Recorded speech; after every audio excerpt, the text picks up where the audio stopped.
한 번 앉으면 움직이지 않는다고 해서 절구통 수자로 불리던 스님이 있었다. 어느 날 그 스님이 갑자기 돌아앉았다. 장남이 금강산으로 신혼여행을 왔다가 절집을 구경하느라고 이리저리 다니는 모습을 보고는 돌아앉은 것이다. 스님이 혈육의 모습을 본 것은 이때가 마지막이었다. 구독과 좋아요 그리고 알람 설정 부탁드립니다. 재미있고도 좋은 글로 보답하겠습니다. 효봉 스님은 한국 현대불교를 대표하는 큰 스님 가운데 한 분이다. 그는 단순히 수행만 한 승려가 아니라 한국 불교의 흐름을 다시 세운 인물로 평가받는다. 스님의 일생은 매우 굴곡이 많았다. 젊은 시절 그는 승려가 아니라 판사였기 때문이다. 스님의 속명은 이찬형이며 1888년 평안남도 양덕에서 태어났다. 어린 시절 조부로부터 한학과 사서삼경을 배웠다. 평양 고등보통학교를 졸업하고 난 후 일본 관선 유학 시험에 합격했고 일본의 와세다 대학교 법학부를 졸업하였다. 귀국 후 한국인 최초로 판사가 되었고 일제 치하에서 10여 년 동안 판사 생활을 했다. 어느 날 법정에서 피고인에게 사형 판결을 내려야 하는 사건이 있었는데 그는 깊은 충격에 빠졌고 밥을 먹을 수도 잠을 잘 수도 없었다. 그의 마음속에는 이런 근원적인 질문이 떠올랐다. 사람이 사람의 목숨을 판단할 수 있는가? 내가 어찌 다른 사람을 죽음으로 보낼 수 있단 말인가? 번뇌 끝에 그는 판사직을 내려놓았다. 그러고는 집안 식구들이 고이 잠든 사이 집을 나와 평양역에서 밤열차를 타고 무작정 서울로 향했다. 서울 남대문 시장에 들러서 입고 있던 양복을 팔아 여판 하나와 한복 한 벌을 구했다. 그러고는 엿장수가 되어 3년 동안 전국을 떠돌았다. 참회와 구도의 시간이었을 것이다. 발길이 금강산 유점사에 이르게 되었을 때 어떤 스님이 엿장수가 이 깊은 산중에 무엇하러 왔느냐고 물었다. 엿장수는 금강산에 도인 스님이 있다고 하여 찾아왔노라 대답하고는 이 절에 도인 스님이 계시느냐고 물었다. 그러자 금강산 도인이라면 신계사 보호남에 석두 선사가 계신다고 그 스님이 일러주었다. 엿장수는 그 길로 외금강 신계사를 찾아갔다. 유점사에서 신계사까지는 80여리가 좁게 되었다. 신계사에 도착하자 날이 저물어 다음 날 일찍 보호남을 찾아갔다. 보호남 큰 방에는 노장스님 세 분이 차를 마시며 담소하고 있었다. 엿장수가 산사에 찾아온 것이 하도 신기했던지 한 노스님이 물었다.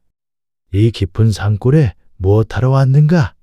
석두 스님을 뵈러 왔습니다. 어디서 왔는가? 유점사에서 왔습니다. 대답이 떨어지기가 무섭게 다른 스님이 물었다. 유점사에서 여기까지 몇 걸음에 왔는가? 엿장수는 옆판을 짊어진 채 벌떡 일어나 방 한 바퀴를 빙 돌고 앉으면서 이렇게 왔습니다. 라고 대답하였다. 질문하던 스님은 고개를 끄덕거렸고 같이 있던 스님들이 한바탕 웃었다. 10년 공부한 수자보다 낫네. 고개를 끄덕거린 스님이 바로 석두 스님이었다. 이리하여 스승과 제자는 서로 만났다. 스승을 찾아 헤매던 엿장수의 간절함과 올곧은 제자를 기다리던 스승의 기원이 마침내 하나가 된 것이다. 석두 스님은 이날 엿장수의 머리를 깎았다. 엿장수 이찬형의 3년이란 긴 방랑 생활이 이로써 멈추게 되었고 그는 금강산 신계사 보문함에서 새롭게 거듭났다. 이어서 계를 받으니 1925년 음력 7월 초여들이었고 나이 38이었다. 그 뒤 스님은 이날만 되면 옷을 갈아입었다. 주위에서 그 까닭을 물으면 오늘이 내 생일이야. 라고 하였다. 그날 스님은 새로 탄생한 것이다. 이때 은사 스님이 준 불명은 원명이고 법호는 운봉이었다. 훗날 조계산 송광사에 주석할 때 스님은 불명을 항놀, 법호를 효봉이라 계명하였다. 엿장수 중으로 늦게 출가했기 때문에 스님에게는 늦깎이 중이라는 별명이 생겼고 대중들은 뒤늦게 출가한 그를 대수롭지 않게 여겼다. 1927년 여름 신계사 미르감에서 안거에 들어갈 때 스님은 미리 대중에게 알렸다. 저는 반야의 인연이 엷은 데다가 늦게 중이 되었으니 한가하게 정진할 수 없습니다. 그러므로 줄곧 앉아서 정진하겠습니다. 이렇게 대중에게 통고하고 나서 스님은 꼬박 한철 동안을 아랫목 뜨거운 자리에 앉아 정진했다. 한 번은 공양 시간이 되어 자리에서 일어나려 하자 엉덩이에 무언가 달라붙는 게 있어 들어보니 엉덩이 살이 헐어서 그 진물이 중이와 방석에 달라붙어 있었다. 살이 허무는 줄도 모르고 화두 일념에 움죽도 하지 않았기 때문이다. 스님은 금강산에 있는 선원을 여기저기 옮겨다니면서 용맹스럽게 정진을 계속했다. 밤에는 눕지 않고 앉은 채 공부하고 오후엔 먹지도 않았다. 한 번 앉으면 절구통처럼 움직이지 않는다고 해서 이때부터 절구통 수자라는 별명이 생겼다. 출가한 지 어느덧 5해가 되었지만 아직도 깨달음을 얻지 못한 스님은 초조했다. 그 스님이 1929년 금강산 여효원에 있을 때 희한한 일이 일어났다.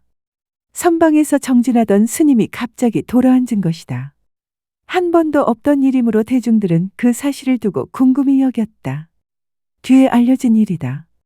갓 결혼한 듯한 아가씨를 동반하고 출입 금지 구역인 선원이 신기한 듯 서성거리며 구경하고 있는 장남의 모습이 보였기 때문에 아들의 눈에 띄지 않으려고 돌아앉았다는 것이다. 혈육의 모습을 스님이 본 것은 이때가 마지막이 되었다. 도심이 인정을 등진 것이다. 1930년 스님은 금강산 신계사 법기암 뒤쪽에 모문관 토구를 마련하고는 3년 결사에 들어갔다. 깨닫기 전에는 죽어도 톡을 밖으로 나오지 않겠다. 라는 각오를 하고는 하루 한 끼 공양으로 바리때만 드나들 수 있는 창구와 방 한쪽 구석에 대소변을 볼 수 있는 구멍만을 내놓았다. 토굴에 들어간 후 그 출입문마저 흙으로 발라버리도록 했다. 그야말로 사방이 꼭 막힌 무문관 토굴이었다. 입은 옷에 자구 3개뿐 가지고 들어간 살림살이라곤 아무것도 없었다. 은사이신 석도 스님께서는 법기암에 전답 30두락을 사들여 놓고 그 당시 법기암 암주였던 임대원 비구니에게 부탁하여 3년 결사 기간 스님의 하루 한 끼 공양을 시봉하도록 주선하였다. 암자와 토굴과의 거래는 하루 한 끼씩 공양을 토굴 안으로 들여주는 일, 내놓은 빈 그릇을 챙기고 아궁이에 불을 지펴주는 일뿐이었다. 인기척 없는 토굴 안, 전날의 밥그릇이 비어있는 것을 보고 살아있다는 것을 짐작할 따름 밖에서는 토굴 안의 동정을 전혀 알 길이 없었다. 이렇게 여름이 가고 가을이 지나고 겨울이 지나갔다. 그리고 새봄이 왔다.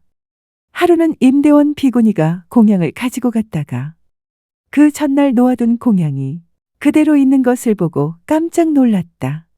스님, 왜 공양을 안 드셨습니까? 이 소리에 스님은 비로소 어제의 공양이 창고에 그대로 있는 것을 의식했다. 그 전날부터 공양이 온 줄도 모르고 선정산매에 들어있었기 때문이다. 1931년 여름, 비가 갠 어느 날 아침, 마침내 토굴 벽이 무너졌다. 이젠 그만 나가도 되겠다는 확신으로 1년 6개월 만에 토굴 벽을 스스로 무너뜨린 것이다. 밖으로 나온 스님은 발을 제대로 떼놓지 못했다. 오랜만에 걷는 걸음걸이라 어린애처럼 비틀거렸다.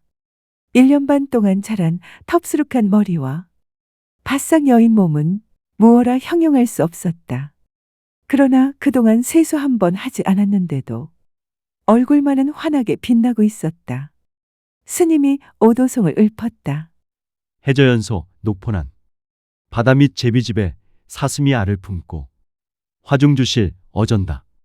불속 거미집에서는 물고기가 차를 다리네.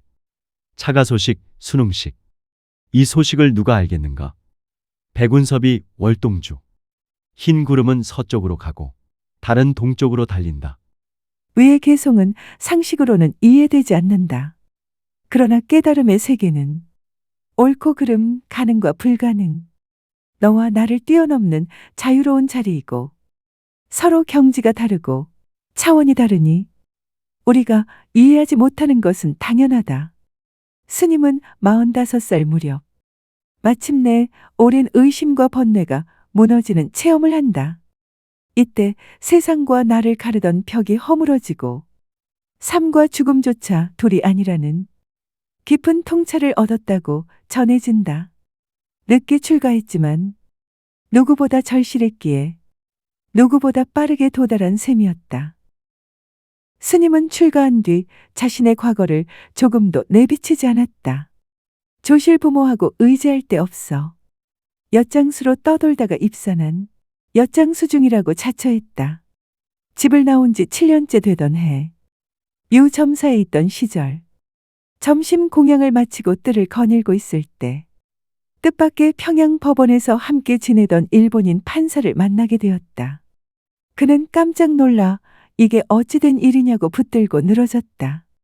스님은 옛날에 그 동료에게 자기 일을 절대로 입 밖에 내지 말아 달라고 신신당부했다. 그렇게 하겠다고 다짐한 판사는 스님이 조실부모한 엿장수가 아니라 조선인 최초의 판사인 아묵의 판사였다는 사실을 유점사 주지에게 발설하고 말았다. 그 후 스님에겐 판사중이라는 별명이 생기게 되었고 그만 스님의 과거 전력이 드러나고 말았다. 1934년 스님은 이젠 금강산을 떠날 인연이 다 되었나 싶었다. 이때 유점사에 임야관계로 소송이 벌어졌다. 1심에서 절측이 지자 유점사 주지 스님이 소송 관련 서류를 갖고 와 소송 진행을 스님께 묻고 의뢰하였다. 스님은 이미 본색이 드러난 터라 변호사를 불러 변론의 요령을 일러주어 결국 2심에 가서는 승소케 하였다. 그리하여 스님의 과거 전력에 대한 풍문은 온 산중에 알려지고 제방으로 널리 퍼져나갔다. 1935년 금강산을 떠나 남방으로 운수행각을 떠났다. 하안거에는 설악산 봉정암에서 동산 스님, 청담 스님과 함께 지내고 동안거에는 오대산 상원사 청량선원에서 하남조실 스님을 모시고 지냈다. 1937년 스님은 불일 보조국사의 근본 도량인 승보종찰 조계산 송광사에 이르렀다. 송광사는 처음 온 곳인데도 모든 것이 낯설지가 않았다. 전생에 많이 살던 도량인양 풀 한 폭이 나무 한 그루까지 스님을 반기는 것만 같았다. 마치 옛 고향에 찾아온 것처럼 신심이 무척 안온했다. 마침내 스님은 운수행각의 발길을 멈추었다. 이로부터 10여 년간 스님은 송광사 삼일암 선원에 주석하면서 운수납자들을 제접하기 시작하였다. 그리고 보조국사의 모구가풍과 정해쌍수, 조계선풍을 오늘날에 계승하고 재현하려는 원력을 세웠다. 이는 정예결사운동을 새롭게 전개하여 침체한 한국 불교의 중흥과 선풍 진작을 위한 원력이었다. 조계산 송광사를 예전의 해동 제1도량답게 16국사를 배출한 승보 도량답게 중흥하기 위한 염원으로 운수행각의 길을 멈추고 송광사에 주석하였다. 안녕하세요. 소우쿨 극장입니다. 오늘 이야기는 판사에서 엿장수로 그리고 절구통 수자에서 현대 한국 불교의 고승이 된 효봉스님 이야기입니다. 오늘은 전편입니다. 다음 편을 기대해 주십시오.